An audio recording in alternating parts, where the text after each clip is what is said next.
Welcome to Sivka's NPLM Victoria Round 3 recap. It's been a very exciting start to the season, and Round 3 was looking like it was going to be another fantastic round, and it did not disappoint. It started off on Friday night, the first of 4 games, being Green Gully versus Hume City. It was David Chick and his new team facing off against his former side since his move across.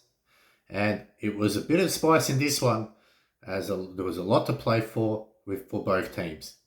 Unfortunately, though, it was Hume that got off to a better start when Harry Ashcroft headed home a ball from a corner to make it 1-0. In the 37th minute, Liam O'Driscoll sent a long ball over the top, and there's a bit of a mix-up between defenders and the goalkeeper Michael Weir, as the wind just held it up enough to force Michael Weir to clean up the gully forward, and the referee pointed to the spot. He was given a yellow card. The Gully faithful and the bench were up in arms as they thought it was a red card. Let us know what your thoughts are. Did Michael Weir deserve to be sent off? Put a comment below. Up stepped the 2024 NPL Men's Player of the Year and former Hume City player Amir Abdallah to make it 1-1. It was a beautifully taken penalty, and it made the scores a bit more exciting, and the game was really starting to heat up. There were a lot of flying challenges from both sides, and we're very lucky that some players were still left on the pitch. It ended in 1-1, so again another draw for Gully. They might be disappointed with that result. That's 2 points from the opening 3 games and sitting in the bottom half of the table.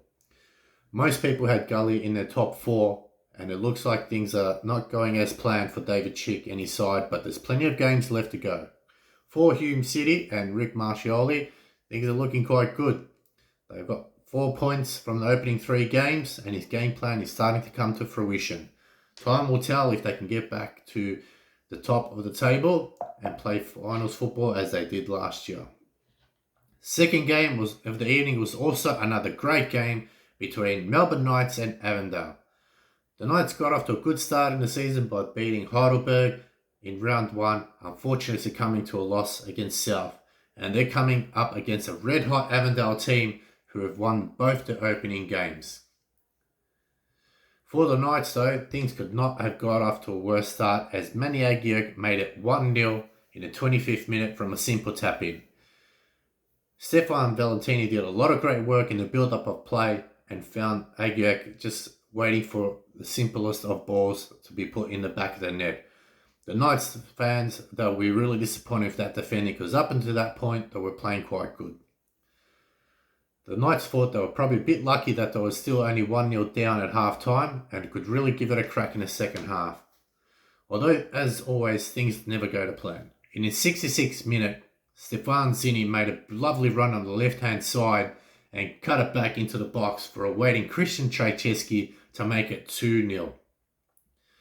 The Avengers were really doing it easy so far and really starting to click, not even breaking a sweat. Stefan Zini made a 3-0 after the 83rd minute when Luca De Villa put a through ball in a typical Zini fashion, got on the end of it and put it away for a lovely finish. In the 85th minute, Fraser Dunlop clawed one back for the Knights to make it 3-1, but the game was done and dusted there. Zoran Markovski's men looking really good so far, 3 from 3, and still have a host of players to come back in. They are going to be a side to really be reckoned with, and if they can get all their players somehow fit and raring to go, it's going to be very tough to beat this side, and they could be one of the favourites that go all the way. Will they go undefeated? Time will tell. For the Knights fans though, back-to-back losses for Ivan Frenic and his side after an opening day win. They need to go back to the drawing board and ensure that they don't concede some of the goals as they have over the last couple of games. But there's plenty of time left in this one, and hopefully they can turn things around. In the third game of the evening, it was between Port Melbourne and Oakleigh Cannons. For the Sharks and new coach John Markovski, they've had a really tough start to the season. They've had to face Avondale, South Melbourne, and now Oakleigh Cannons. 3 teams that everyone would have had in their top 3. They must have done something wrong to the footballing gods. Oakleigh, though, not having a good start to the season as they only had 1 point from the opening 2 games and were looking like ready to get back on track if they could deliver tonight. This was an important game for both teams. A loss here could really do some damage and really set the bar even higher to get back to winning ways and also clawing the gap between the top teams. But it was Oakleigh that struck first, and the usual suspect. Cameron McGill made it 1-0 in the 25th minute. What only can be described as a bit of a mix-up between the defender and keeper. A common theme that's occurring for Port Melbourne over the last couple of weeks. But that was just a tip of the iceberg. As in 3 minutes later, Joe Knowles made it 2-0 from a very similar situation. And the replay looked back, he's just done a cheeky backheel between the defenders and goalkeepers. It finished up 2-0 and Oakleigh Cannons got their first 3 points of the season. So they'll be really happy with that. For the Sharks though, they've really had a tough start, as we said, with opening 3 games. It doesn't get any easier. They face Green Gully the next round, who are desperate for points.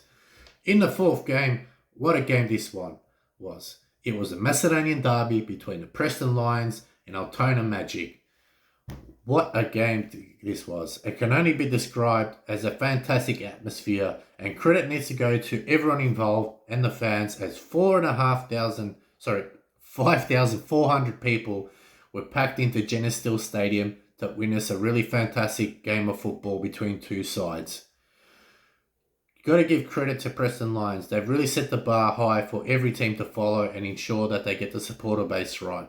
They've done a lot of fantastic work in the background that not many people see, and the credit goes to the president and everyone involved there.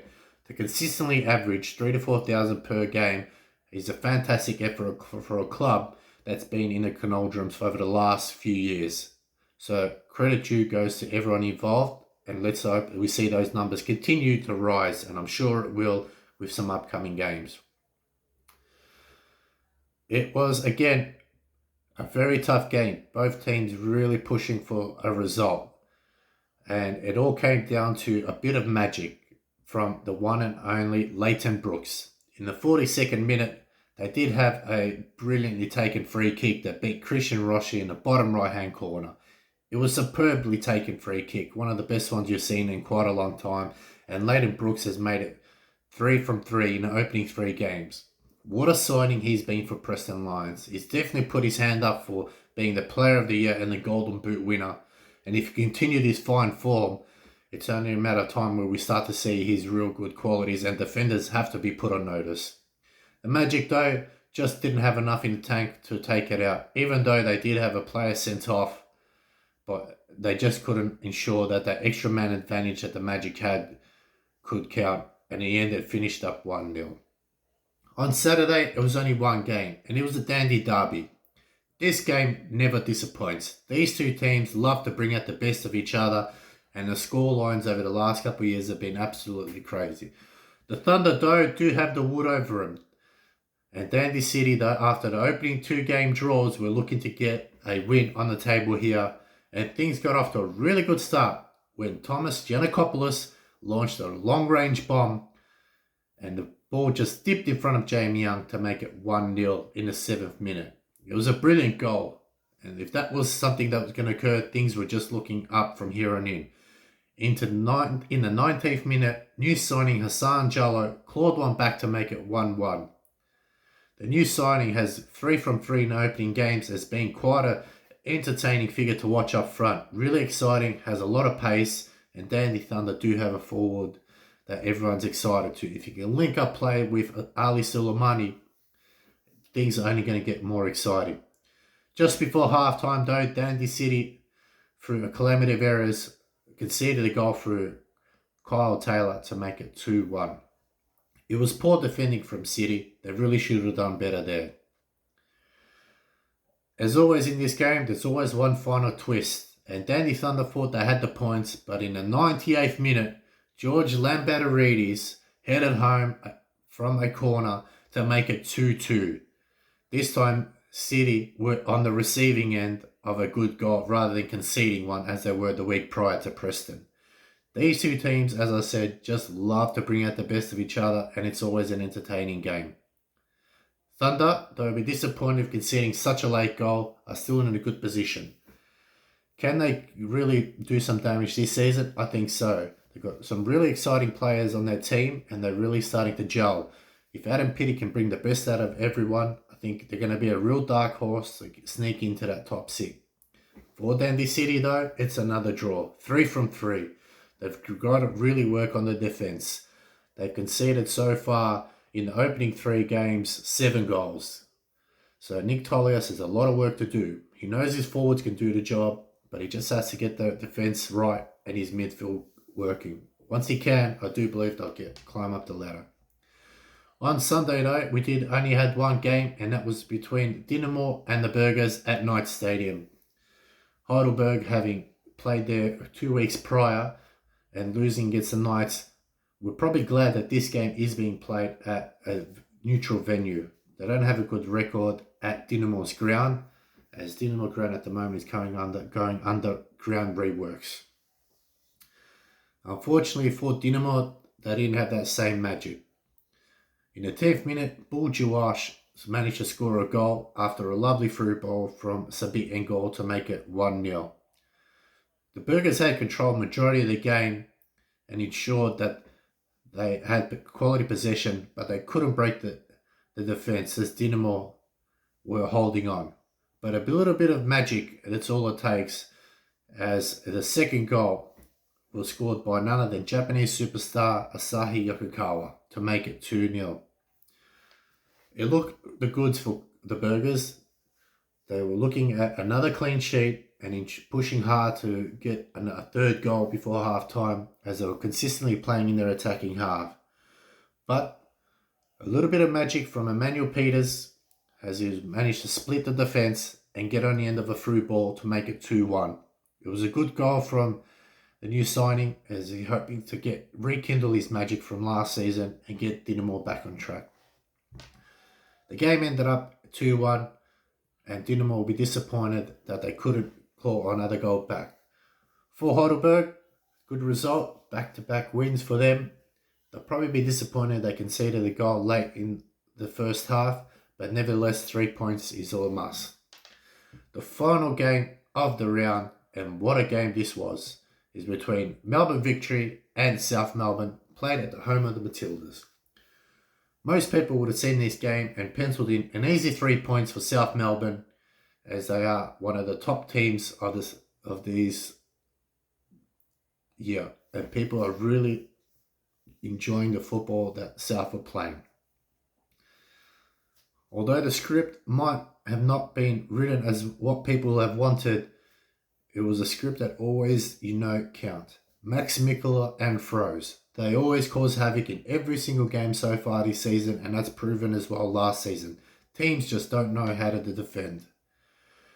He launched the ball into the box, and Nahul Banata was on the end of it, managed to make it 1-0.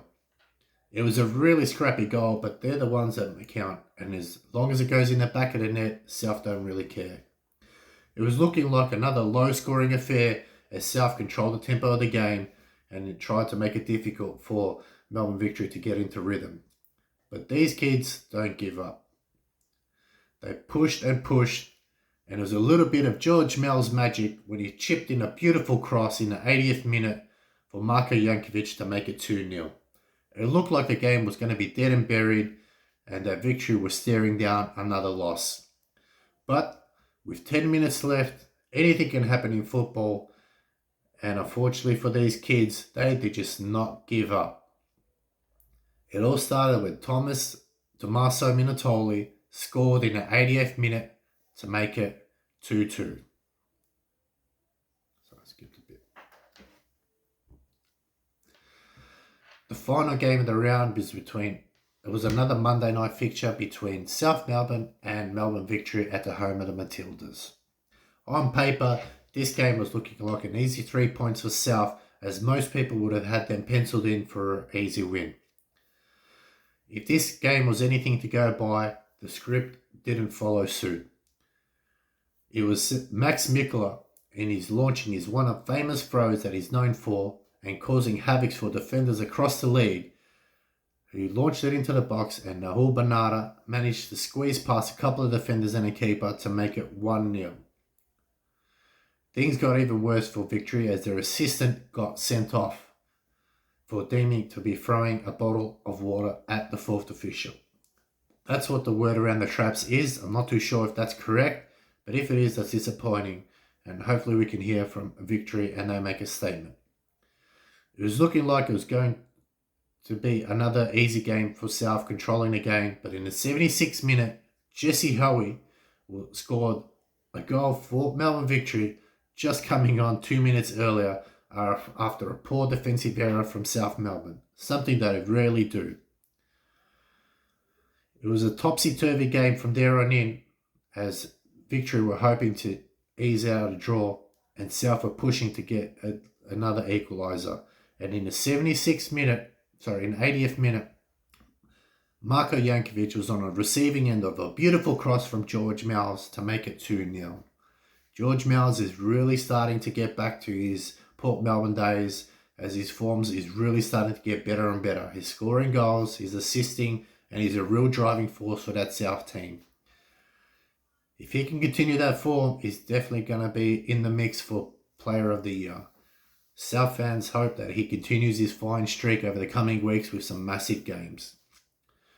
With 10 minutes left, it looked like it was going to be a draw, but these young Victory kids just never gave up. And Tommaso Minatoli, in the 88th minute, scored to make it 2-2 after a brilliant cross from Jesse Hoey again. It looked like it was going to end up a draw, but these Victory kids just found an extra gear and just could not help themselves. In the 94th minute, Jing Reese created enough space after beating his defender to cross one in, and you guessed it, Tommaso Minatoli headed home to make it 3-2, and it looked like that Victory were going to take a big scalp in South.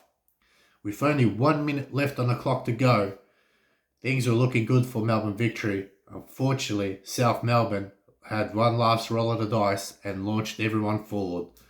They managed to get a corner, something that was really Victory were hoping they didn't concede, as they were trying to get the ball out for a side throw. I don't know what's worse, either a corner or a long throw from Max Mikla. They're both the same.